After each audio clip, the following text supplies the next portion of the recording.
Good evening, my fellow Americans. It's great to be with you. A special shout out to Kansas over there, my good friends from Kansas. You know, I had the incredible privilege to serve as President Trump's CIA director and Secretary of State. It was my greatest honor to work with him every single day to serve you, the American people. Now you all are paying attention, so you know what the Trump administration achieved, but it's worth going through a few of these accomplishments. Let's start with this. There were no new American wars.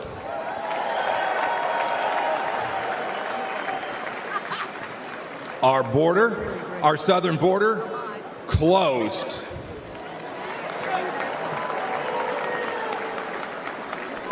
It may seem like a long time ago, but when we took office, there were people's heads being cut off at the beaches.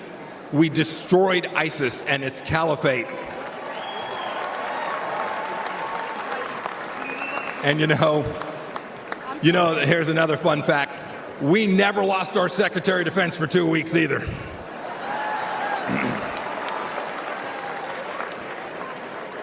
You'll remember, for those 4 years, the evil of Vladimir Putin was held at bay. When we walked out, January of 2021, the Iranian regime was afraid, and the people of Israel were strong and secure, and we treated like the friend and ally that they need to be. Everywhere we went, religious freedom was protected. We held 3 summits in North Korea, and North Korea was quieted. We'd begun an honorable exit from Afghanistan. And not a single Chinese spy balloon flew across the United States of America. 4 years. Had I been the Secretary of State and a Chinese spy balloon flew across our country, I would have been the former Secretary of State, and rightfully so. You know, under President Trump, the Chinese Communist Party, which to this day presents the greatest threat to our nation from outside of our country, we confronted it like never before. Look, ladies and gentlemen, in short, we put America first every single day.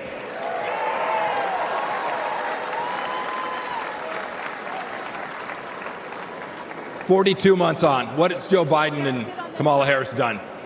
And their leftist handlers, what have they delivered to us for security and prosperity? Almost nothing. Let's start with this. You saw some of them last night. 13 new Gold Star families from Afghanistan. As an Army veteran, I want to speak to everybody who served in Afghanistan. I'm disgusted by the Biden administration's incompetent pullout from that country.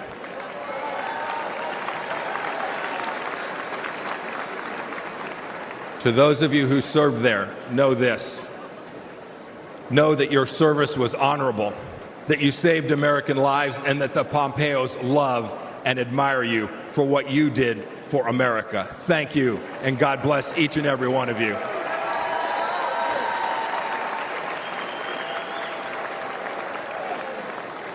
Every one of you has served in uniform, and the families of those, you deserve a president who will not check his watch while he is honoring our fallen brothers and sisters.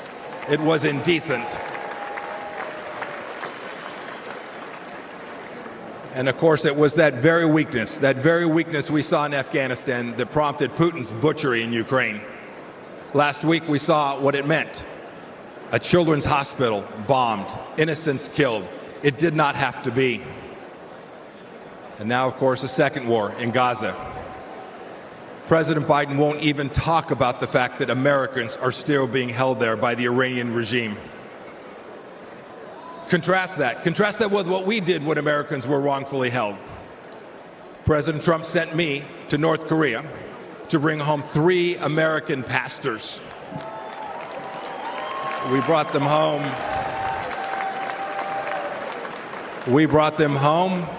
along with dozens of others.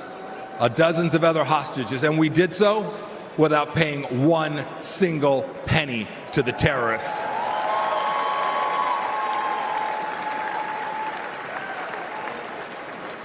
And what about Iran today? When Joe Biden eased up on President Trump's maximum pressure campaign, we gave money to the Ayatollah so he could cut more checks to the genocidal maniacs who conducted attacks, barbaric attacks in Israel. And now, of course, closer to home, a massive national security challenge. Our southern border is a welcome mat. It's a welcome mat for Islamist terrorists, drug dealers, Chinese spies, and violent criminals. Ladies and gentlemen, President Biden sold out our citizens and our security and our sovereignty, and we need to get it back, and I am confident that we will get it back.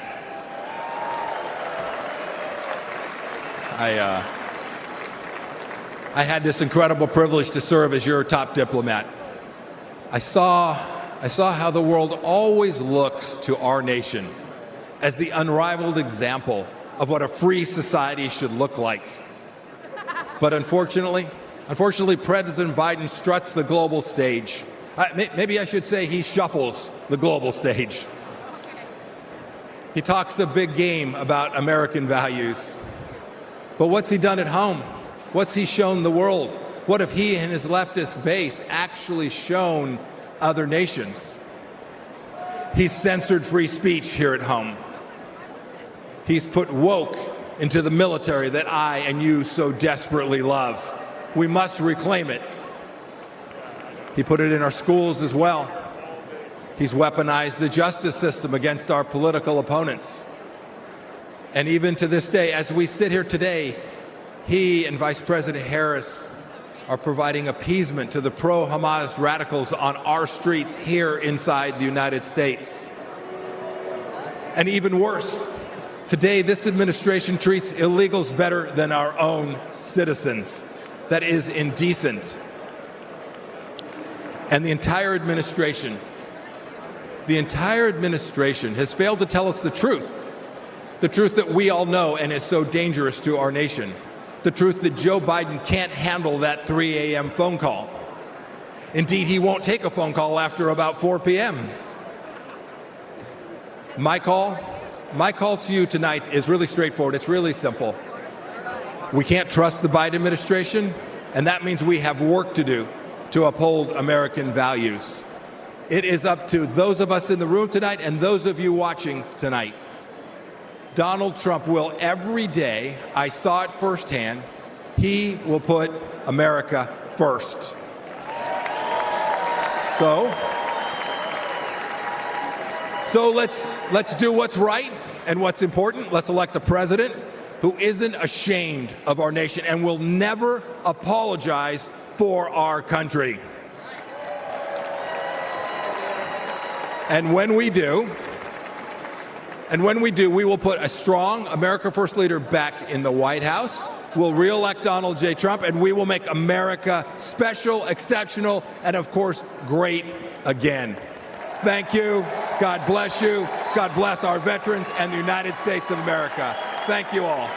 Thank you so much.